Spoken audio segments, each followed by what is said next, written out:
Monsieur le Président, je suis français, mais je viens de Bretagne, la petite, et je viens même de Cornouailles, comme la duchesse Camilla. Donc un peu pardonné, Monsieur le Président. On vous a parlé de la guerre de 100 ans. On vous a même dit de faire le Tour de France, même si c'est un Américain qui va le gagner. Moi, je vous dis, faites de votre présidence Austerlitz et pas Waterloo. Quand l'Europe connaît une crise, elle part toujours de ses valeurs. La grande crise, c'est la guerre. La grande valeur, c'était le pardon. Le pardon a fait les traités des années 50.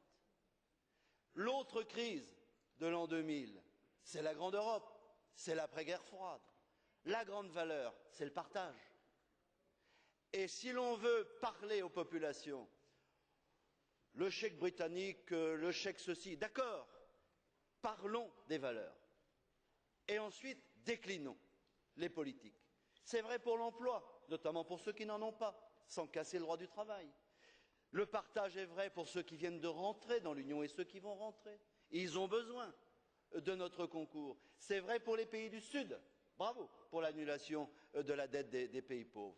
C'est vrai pour la politique agricole commune, car moi je ne suis pas très content qu'à peu près un quart des agriculteurs français empochent trois quarts de l'argent européen.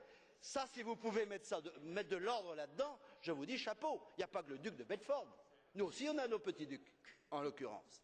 Maintenant, vous ne ferez pas tout ça avec 1%. Ça, c'est trop court. Ça, le compte bancaire, il n'est pas assez approvisionné. Donc moi, je vous suggère quand même, faites donc le voyage de Paris. Allez voir Chirac. Payez-lui une tête de veau. Vous verrez. Vous allez vous réconcilier. Mais l'un et l'autre, et avec 4 autres partenaires. Mettez un peu plus, sinon vous verrez, c'est le chacun pour soi qui reprendra le poil de la bête. Et ça, il ne le faut pas. Merci.